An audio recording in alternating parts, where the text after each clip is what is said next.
church said this is your result, and I was made to go to another clinic to run the test again. Real conversations, bold questions, life-changing moments. A picture of what is going to happen in the next 10 years. He said they have a code that governs their trade. The people that sell don't take. Every Friday at 10 a.m. on RSTV. Everybody may have parents, but the parents are not involved. Covers motherhood. Yes. Covers mentorship. And join the host, Beauty Benjamin, as she brings you face to face with truth and powerful stories that will move you. Tune in on Go TV, channel 142, Star Times, channel 113, and follow The Mirror across all social media platforms. The Mirror with Beauty Benjamin.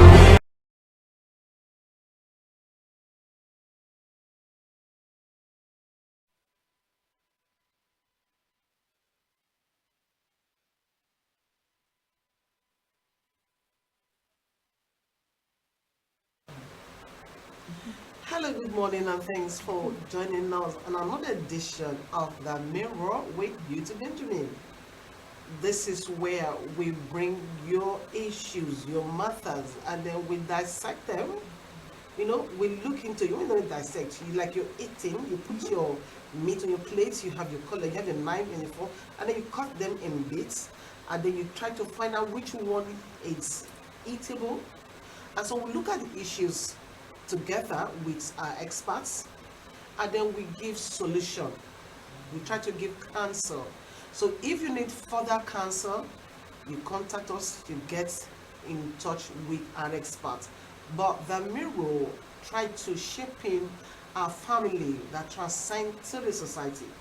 Those issues that you think that you're only one bearing, you're not alone. Whatever that you think that is wrong with the society or with your home or any kind of matter, bring it to The Mirror and we'll talk about it and grant you solution. Today's topic, it's beyond womanhood. You don't misjudge me. You may want to think that I'm a feminist or I do more of the women thing. No, I brought guys here, you can attest to that. But I'm a mother, I'm a woman, I'm a girl, and so I know that the home is resting more on the woman, not financially, but even financially, there are some women who have taken up that role of both mother and father. And so if you want your home working, where they say behind every successful man, there is a woman, or beside a successful man. So we want to see how the women can put their hands together and raise proper home so that we can get into a better society. Today with me is none other. She's been on The Mirror before. She's one of the first guests The Mirror had when we started. So she's one of our pioneer guests, and she's like a family, a sister. She's always here to offer her own contribution to better our society. I'm talking about Womsi Cares, that is Ambassador Stephanie Yinkari. She is a certified mental health counselor, peace ambassador, child and gender advocate, coach consultant, social entrepreneur dedicated to empowering children, women, families through advocacy, mental wellness, child protection, and sustainable social impact. She is the founder and lead counselor of Womsi Cares Foundation. Now she's had a lot of transformational projects that have impacted thousands of lives. If you are very present on social media, look out for Womsi Care. I'm sure you will understand. You will find her. Under her leadership, Womsi Care's key achievement, and that a lot. She has touched over 4,000 children and building home and mental health. It's a whole lot she has done. I don't want to, I'm not trying to pull your leg, but if you go online and search for Womsi Care, you will, she's here, so it's not like I'm talking behind her. You will find out what she has done, what she's doing, and what she will still do. And then you now find, you see that you have a lot. So if you're online watching us today, you are the right place. Stay with us as we go. Let's meet our guest. Good morning and welcome. Good morning. Good morning, sis. It's good to have you back. Thank you so much. You know, I chased her for like a couple of months. She was busy and all. And today we almost changed this meeting. But she said, no, we must do it because at some point we must do it. And it's good to have you back. Good to be here always. Thank you for sticking with us, identifying with us. It's good. You look good. You too, likewise. It's good. Now, there's a video I want us to watch. Let's watch that video because our conversation is run the video so we'll have a better plan. Odi, please, let's have the video. Thank you.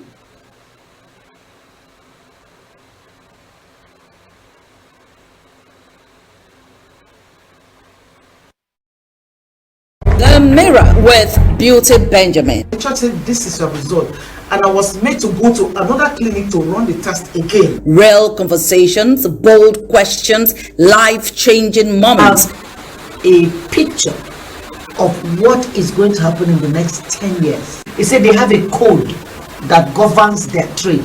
The people that sell don't take. Every Friday at 10 a.m. on RSTV. Somebody may have parents, but the parents are not They're not involved. involved. Covers motherhood, Yes. covers mentorship, and everything. Join the host, Beauty Benjamin, as she brings you face to face with truth and powerful stories that will move you. Tune in on Go TV, channel 142, Star Times, channel 113, and follow The Mirror across all social media platforms. The Mirror with Beauty Benjamin. I am SP Edafe Bright, and this is Delta State Police Command. We are presently at Ogborokoko Division of Delta State, and I'm with the DPO Ogborokoko Division, the person of CSP Temi Zokumo. We've always been talking about proactive policing.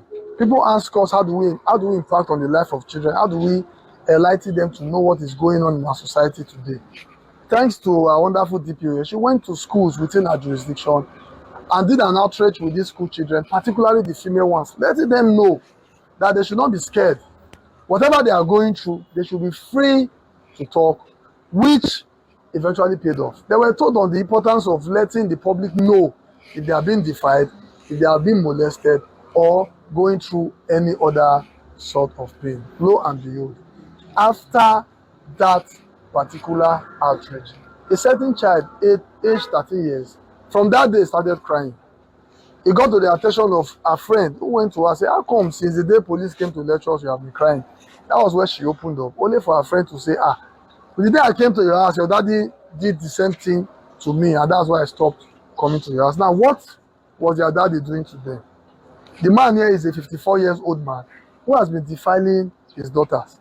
Not just one, not two, not three. Three of his daughters, he has been defiling them.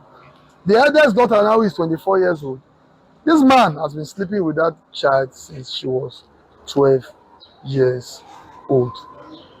I'm trying not to get too emotional, but it is indeed very, very sad. Okay, what's your name? I'm Edward Ngozi Odega. How old are you, sir? I'm now 54. You are from where? I'm from Selimutima in Anocha North Local. Okay, you've heard everything I just said. Am I telling the truth or I'm lying to our audience? You are telling the truth, sir. Okay, how long have you been sleeping with your children, sir? For 7 years now. 7 years. What prompted you? What will be your reason for doing it? I don't feel talk and say you know go waste my time. Just I stop. don't really know. That is just a evil art. It's devil work. It's devil work. I was waiting for that. You know, we always like to blame the devil. Devil there, you know. We'll start blaming the devil. How many daughters do you have? I have 3 daughters. I mean, which of them have you not slept with? None of them. You have slept with all of them. Yes, sir. Your last daughter, how old is she? She's now 13, going to 14. So how do you usually have sex with them? It's in just in my house. You ask, how? What do you tell them before you do it? You force them, you tie them, or what do you tell them before you do it? I don't force them. I don't tie them. So as you are using your mouth to say these things now, how are you feeling? How the thing they do you? I don't really know how to go. After that, it didn't break my heart. I don't know. What did break your heart? My action already. Okay, your action break your heart now. They don't arrest you. So, okay, the children are presently in the hospital. They're going medical checks. So, if not, we would have been able to interview one or two of them. Okay, they're on their way. Mind you, not just advantage of his children, even some of the children's friends who come visiting, he forcefully had carnal knowledge of them. That's sad. Okay, we just interviewed the father enjoying defiling his own children. Age, I think one is about 24 years old, now one is 15 and one is 13. We have the three daughters here whom I earlier said went to the hospital for medical assessment. So we just want to hear briefly from them. The eldest, how old are you? I'm 24. 24. How long has your daddy been doing this to you? When I was in primary 6. No, get the mic closer. Okay, when you were in primary 6, how old were you then? 12. 12 years. Okay. In the whole process, can you just briefly tell us why you couldn't report it as at then? I was shy. I was thinking that it was because it was an abomination. It was an abomination to say that kind of thing out to people. Okay, all right, okay. Your siblings, did they at any time also told you that they were going through such? No. So when did you find out? It's through school. Their school. Their school. Was it before or after Madam went for the outreach? It should be after Madam went for the outreach. Okay, that's when it was discovered that one of your sisters was always crying in school. Okay, the one that was crying, please give her the mic. How old are you? 15. You are 15. Okay, at what point did you started crying in school that made them to suspect that something was not going on well? That time that she came to the school. Who came to the school? She. Our auntie here. Yeah. Okay. What were the things she said in the school that made you to start crying? She said that if they do you something, you should say something. If they do you something, you should say something. Okay. So who did you let her? Did you go to your school principal or you went to your classmate? Who did you let her tell what was happening to you? My classmates. Your classmate. Okay. The person that has been sexually molesting you is your dad or somebody? Which person was actually having sex with you? My dad. Your dad. Can you remember how long he has started it? Since when I was just 1. How old were you then? 11. 11. It is well. How old are you? 16. 16. Okay, this is the second. You are the second daughter. All right. You are 16. Was your daddy also doing same with you? Yes, sir. Can you remember how long he has started? June. When did he start? June. June this year. All right. Okay. So we've heard from the children. They are presently in a state of agony. They are not really themselves, and I don't want to subject them too much. But this is an appeal to every well-meaning Nigerian out there to look out for these signs and always ask people if they need help. These children, thank God, they have been rescued, and going forward, I really hope one way or the other to see how they can be assisted academically, because oftentimes it is, oh, where do I go from here if I report my daddy? Who will train me in school if I report my daddy? It's part of the challenges. Their mother left them, having discovered what was happening to them. Instead of going to the police, she left them and abandoned the children in the hands of their pedophile of a father. It is so sad, but I really hope they get the help that they deserve. Thank you.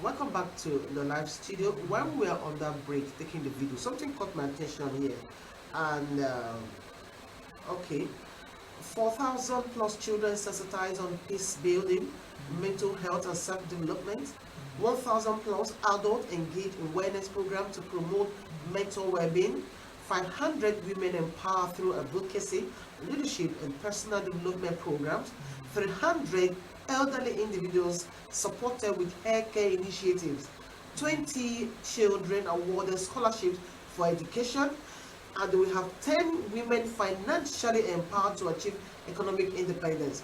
Now, over 5,800 people impacted, including children, adults, and elderly.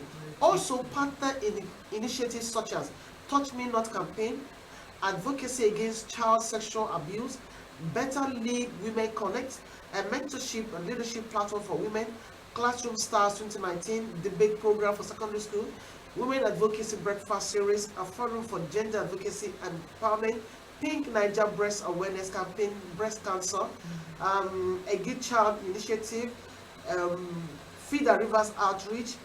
They will also have, Women has also published 3 impactful books, Child Mental Health Guide, a simplified educative resource, Understanding Child Abuse, and Guide for Children and Caregivers, and Body Safety Rules for Children. These are, while we are watching the video, it caught my attention, and I said you need to hear so that you don't go to the wrong place for your counseling. Someone who is passionate. One of the things that drew my attention to this video was that the woman, DPO, it's a woman. And then she got to that place and she was like, I have to do something. And then she went out. At first, going out to sensitize, just like what you do. I'm sure you have a lot of stories. And she went out. And just simple by, talk to us. If you're in a situation you don't like, something happening, and all, talk to us. Because some parents have made it such that the children cannot approach them. The children cannot talk to them. Either they are too busy chasing money that we need, or they are too, some women, they transfer aggression of their husband to their children. And so the children are left at their own mercy.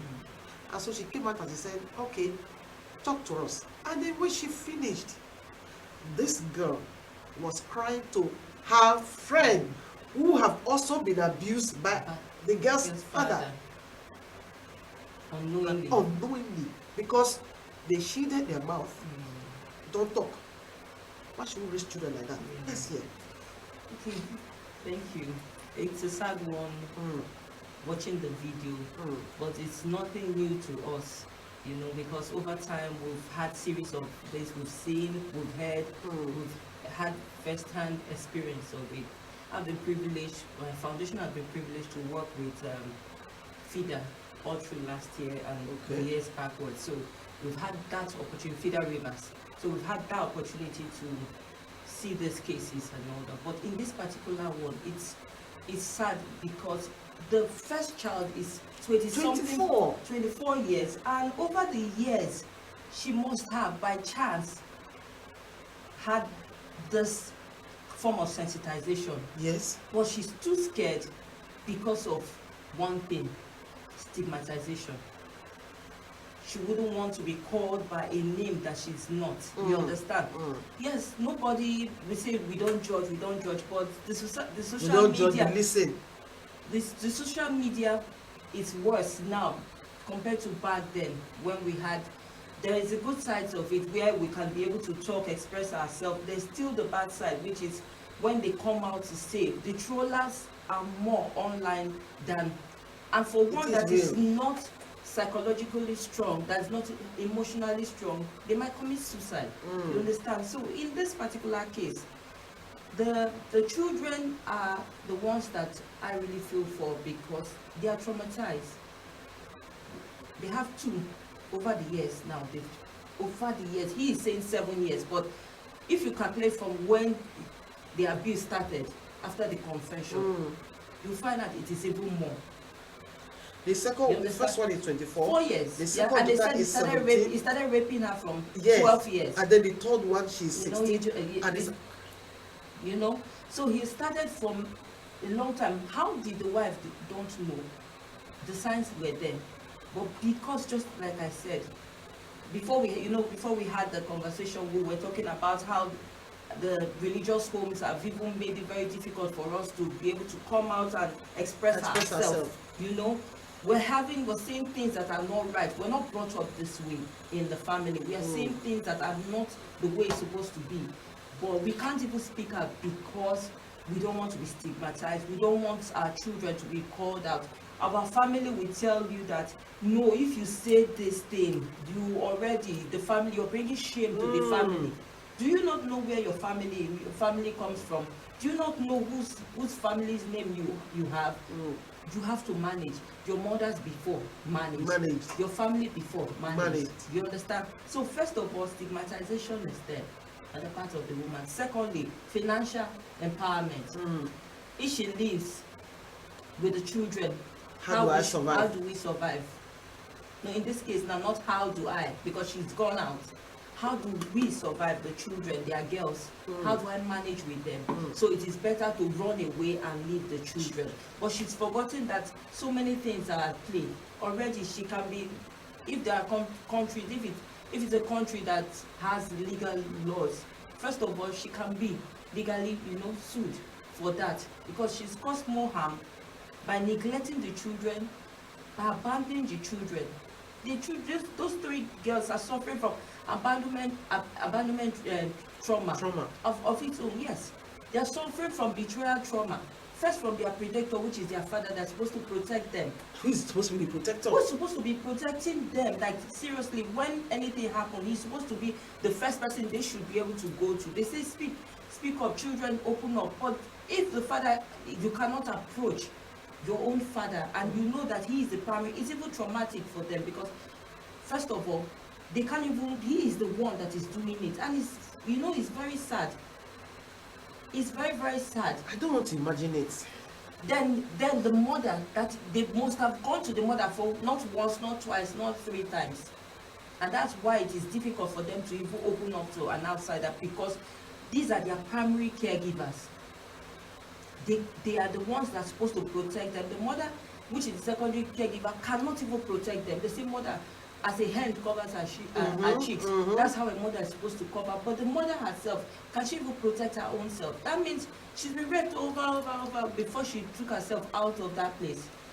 But you said something that's excuse me, something that is ringing in my head now. That a woman is not financially empowered. Does that give you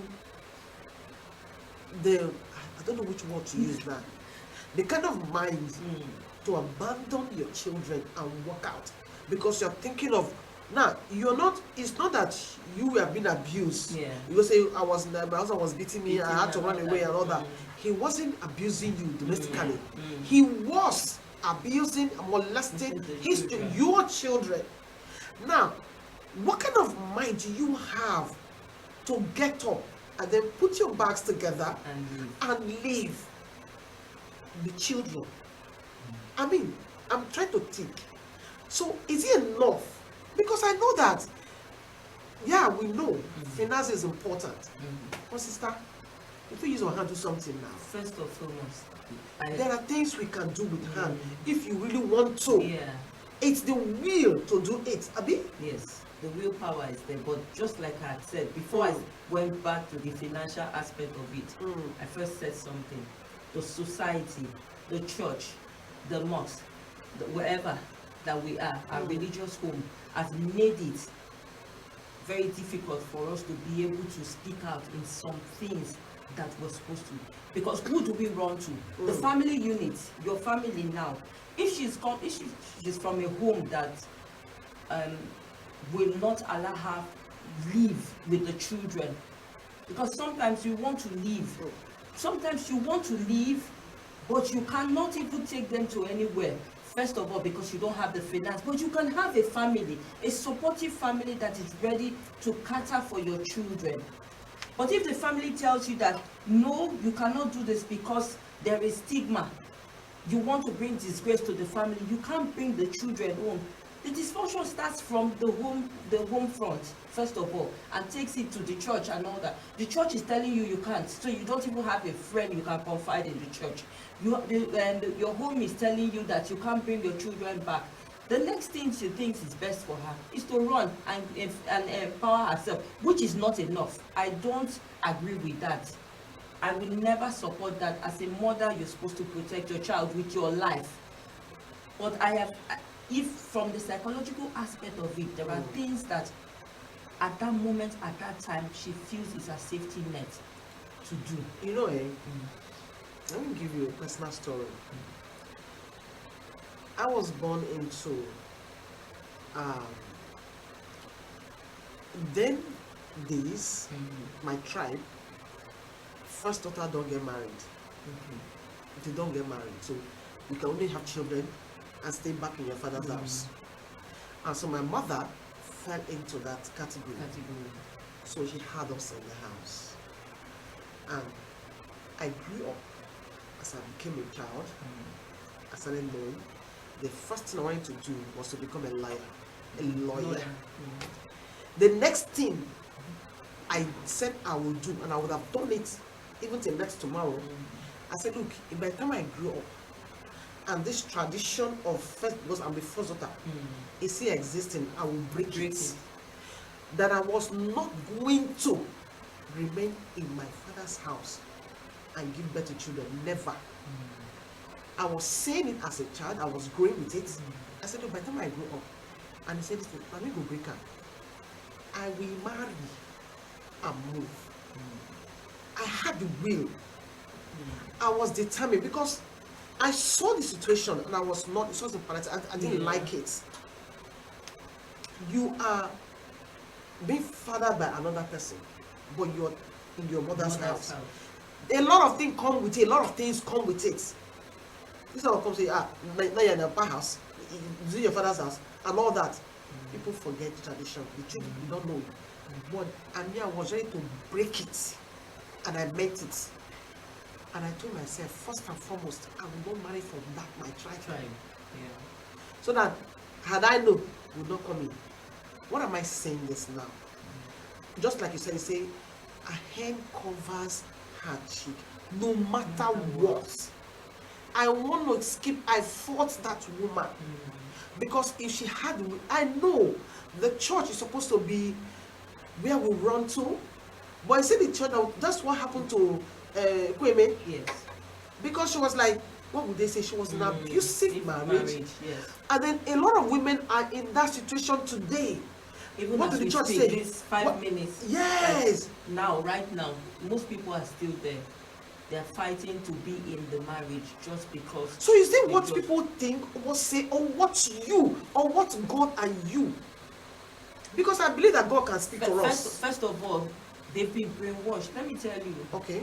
Like, from the little that I understand, and I've had conversation, privy to speak with a lot of women, there are things,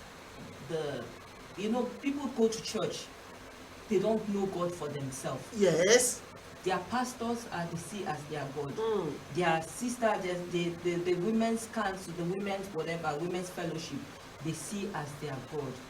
I'm not against it. I know God for myself. I know what is right. I know what is wrong. That is the right word. Know God for yourself. Yes, which is what the Bible says. Some people don't even read that, so they follow what is being said, the doctrine of the church. So if unfortunately you come from they have their own doctrines that tells you the things that they want to tell you, and you have been engineered from the beginning of time till you get to the old age, how do you think you can change from that? It's a norm for people like that. So it's when they start associating with people of a different like minds and have a strong support system, which is what a lot of women in those cases don't have, because why? They don't speak up. Do you get? If they've been able to speak up, associate with people that have had that same experiences and managed it properly and have come out victorious, I tell you that they won't have these problems. We've gone there have been churches that we would want to go sensitize them on these issues, and they tell you no, you can't speak on this particular thing. Their church is like that. You cannot do this. Are you serious? They cannot do that. They condition you in a way that you cannot even publicly say some things Then which are the right thing. I won't speak there. Okay, now you won't speak there, but you have someone that has a case like this, and the only place she goes to is the church. How do you want her to change? So we go back to what I am saying, that these are the places, the home, the church, are basically the two primary places that women find support, find comfort. So if they don't meet the right support system there, they would always find it difficult to navigate themselves, because you say protect. Most of them look at the internet, they see what is happening, they're seeing their cases live, but they don't have that willpower to move, to live. And when they find it to live, they don't think right that I want to live, I need to live with my child, especially if in cases like this where the man is the abuser. They've been manipulated by these men to the level that they don't even have worth of their own self. They don't have self-worth. Yeah. They don't have value for themselves. They don't have value. So how do they when you can't value yourself, how do you value your child? How do you see them as that? Do you know that there are some women that they don't see their children as they don't see them as anything. They say, yes, the child came through me. They give them out to men for money. They give them out to men for money. They have they have a business restaurant where men come, they'll say, go and sit down with him. A child that is certain age, or an underage child that does not know anything, is sitting with a man drinking in probably a beer parlor that's owned by her mom. So what difference is that and the person that is raping the child inside the house?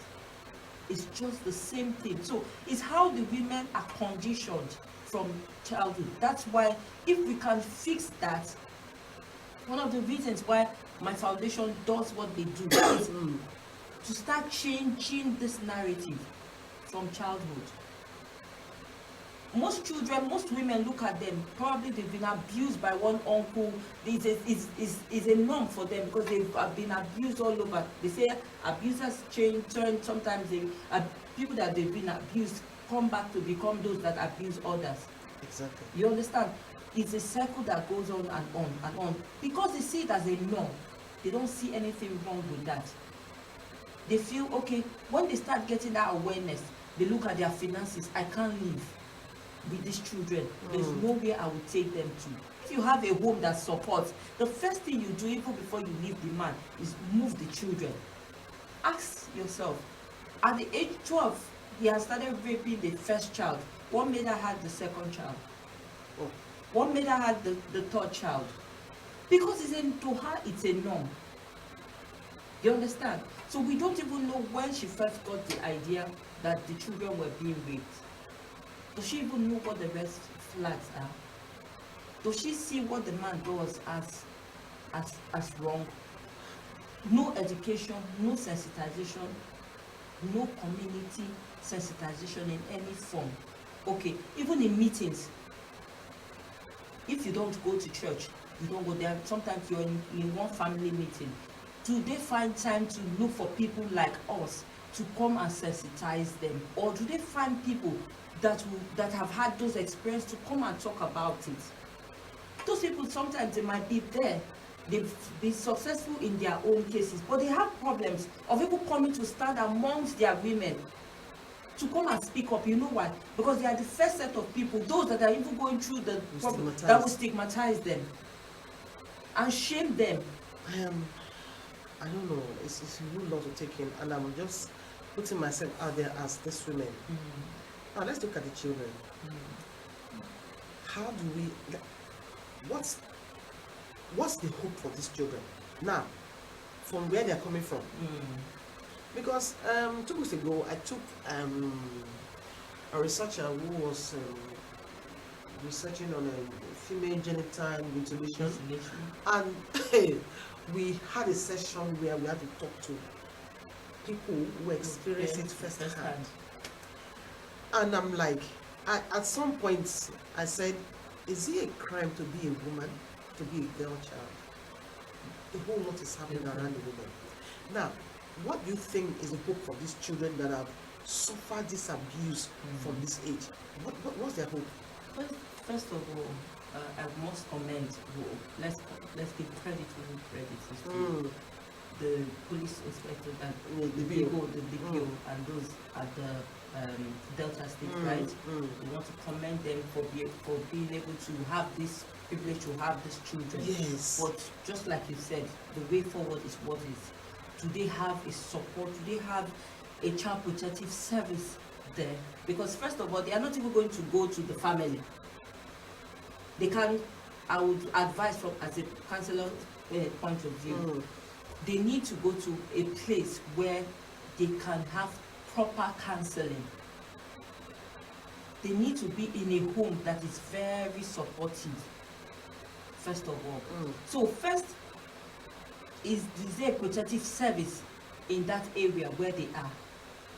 That even if they are staying with family members that are supportive, that would guide them with their lives, do they have a center that they can go for counseling and for continuous? Because it's not just a one-time thing.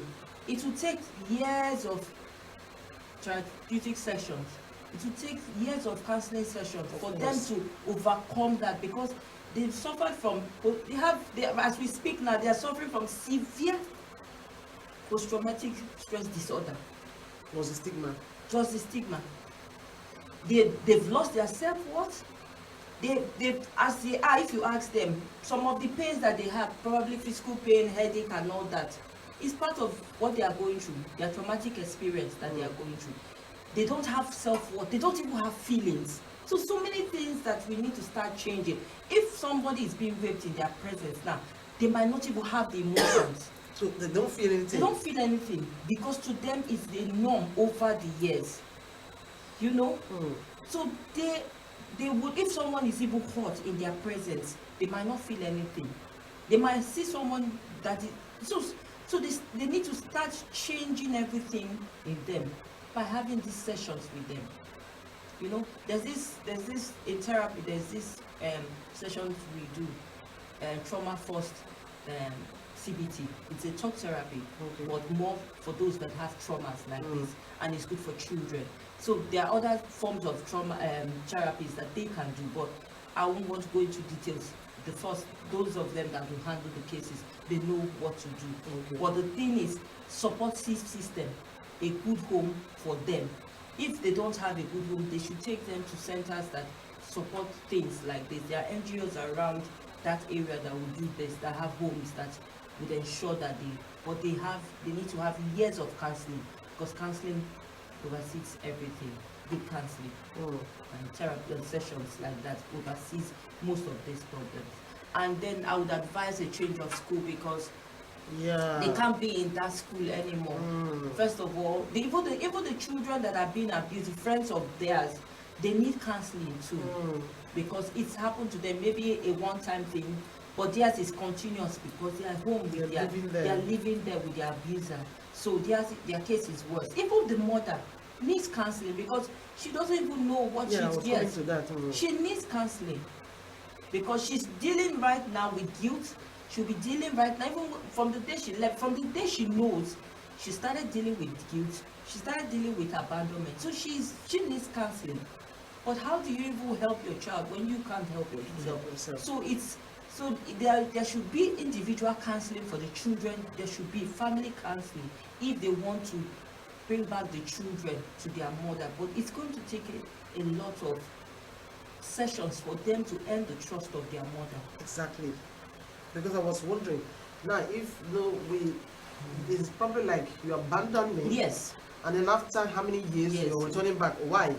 When I needed you were not there. So why are you coming now? It's like, because the damage has already been done. These are the reasons why in old age you see some parents, some children, they abandon you see their mothers, they are not in homes. They are struggling. You see them alone. And you wonder, what your kids are doing very well.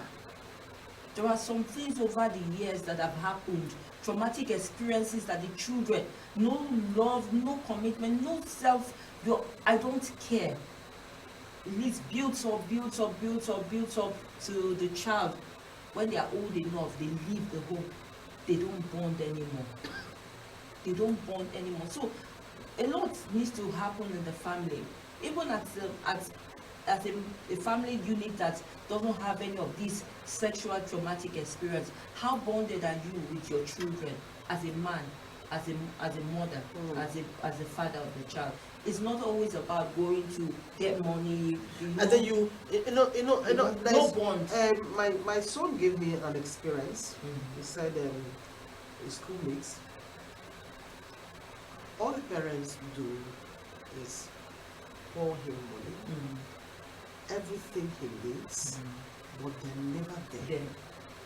When he calls, he picks the call, he's busy. Mom is busy. What do you need? Money. They send him money. They send him money. They send him things. And for them, the boy is getting worse by the day. Sometimes we put ourselves out there working for money and we forget our primary assignment, which is to bond with the children, watch them. Yes. Yeah, it's good to give all these things, but have time for the children. Now, where is the place of the father? Where is the place of the father? Which of the fathers now? The one that is abusing the children. It should be where he's supposed to be. I think it should be right now as we speak, in the prison. Is there any hope for him? He should have counseling, because it's something now, because when they happen, like in the video, he said it's the devil's work. Now we know that every wrong thing, when you are being caught, the devil said don't suffer. I'm telling you. Because he will be like, if the devil will speak, he will not be like, men, I didn't even come near you now. Yes, why are you putting on my head? And so he said it was the devil's work. Now, is there any hope for him? Rehabilitation, counseling? Definitely. If he has truly repented, and then is there any hope for the family to reunite together? There will, sincerely speaking, coming from where we are coming from, if it's in the Western world where there are proper everything, let's be real with ourselves. Our country, we know it's, instead of some things are getting backwards rather than forward. So people they find it difficult to eat now, not to talk of get counseling, pay for counseling, pay for for sessions and all that. So in this case, first of all, it's going to be very difficult for the family to be bonded, because the man in question, first of all, has to serve. His due time. His jail time. Serving his jail time now. Will he have the opportunity to get private counseling? Will he have the opportunity to have therapy sessions? If he has, definitely it will be a good time for him to start sending notes. It starts from small, maybe apology notes and all that, and then with time, the children might forgive him. They might not be close to him, but they might at some point forgive him when they see a true change of character. But it is advised that they stay far off from him until they have healed properly, because it's not easy going through such trauma and you forget about it. Sometimes these children go into drugs. The side effect of most of these things, they become very erratic, they become very stubborn, they go into drugs. The 24 years, we didn't ask her of her cases. We don't know what experiences that she's having. She might be indulging in things, or not just her, but people that have cases like that. They now go into drugs where they try to numb those feelings. Some of them swerve into having same-sex relationship because they see their opposite gender as a threat, promoting the same relationship. Some of them now, they say they don't want to do anything. They go into other forms of pleasuring themselves because something that has been happening. If a child indulges into sexual activity before the due time that the child is supposed to, there's every tendency that the child has this urge to always want to do it because it's a norm, especially when it happens in the home, that is happening practically every day. So the child will want to have those urges. When the child does not have the opportunity of doing those things, you see them incorporating other people, other friends, maybe going to the friend's house to go sleep with them, or encouraging same sex, or using other forms of things to pleasure themselves, which is harmful to them. So a lot needs to be done to those children. It's a hard topic to deal with, but the counselors involved would have serious work to do with them. It's not just a 6-week session. It's going to be a very long session for them, especially the one of 24 years, because she's old enough now.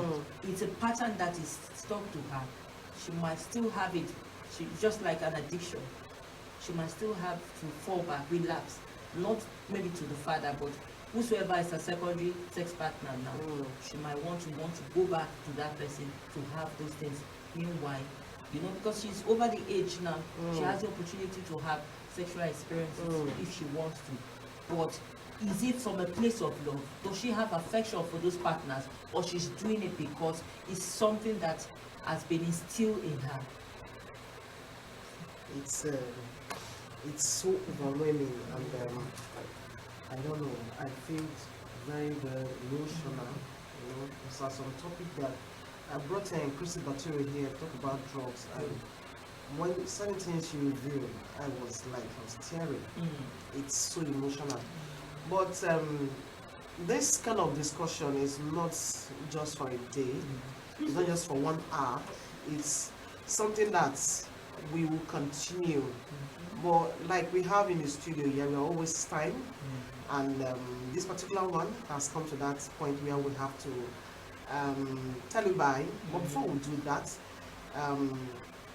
Ambassador Stephanie is going to give a final word to the public, to the government. So if you are there and you're in any of this thing we'll talk about today, there is a solution. So I will allow her to use 2 minutes and then give her counsel to you at the courtesy of the mirror. I would always say, because I've had the privilege of being in the media houses, I would always say, when programs like this come up, please don't just tune the channel. Speak up. There's always a tool line down there that will always help you. Reach out to them. Reach out to the proper authorities, and to those in the government houses and then government child protective services. Please always don't stop sensitizing.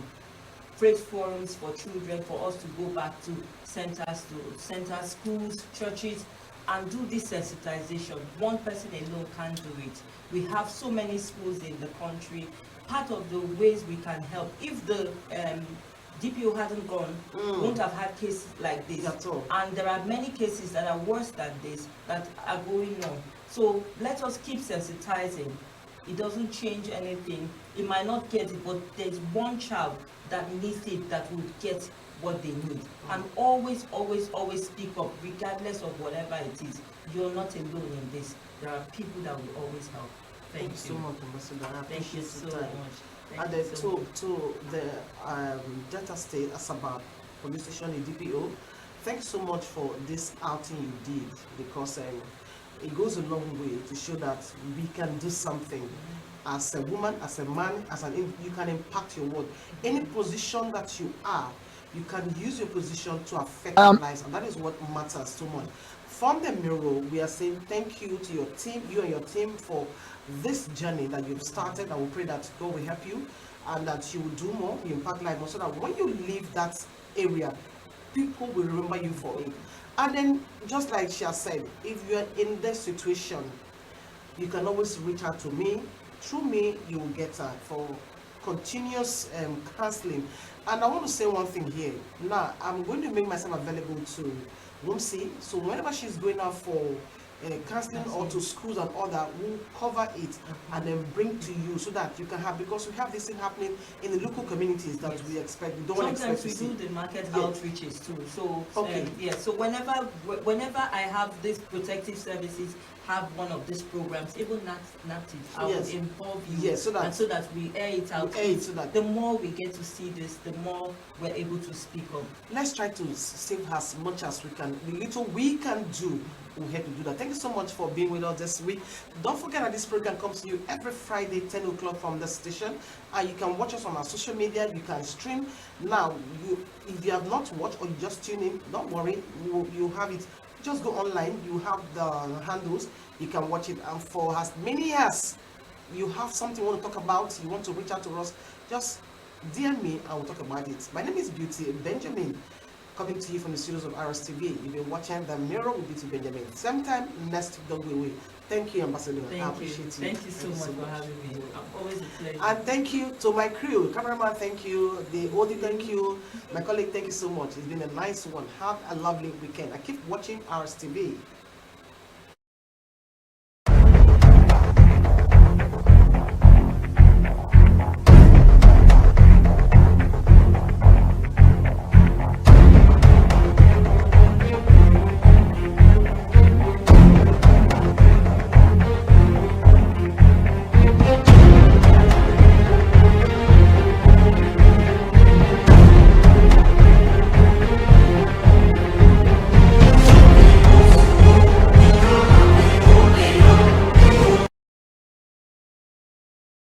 The Mirror with Beauty Benjamin. The church said this is your result, and I was made to go to another clinic to run the test again. Real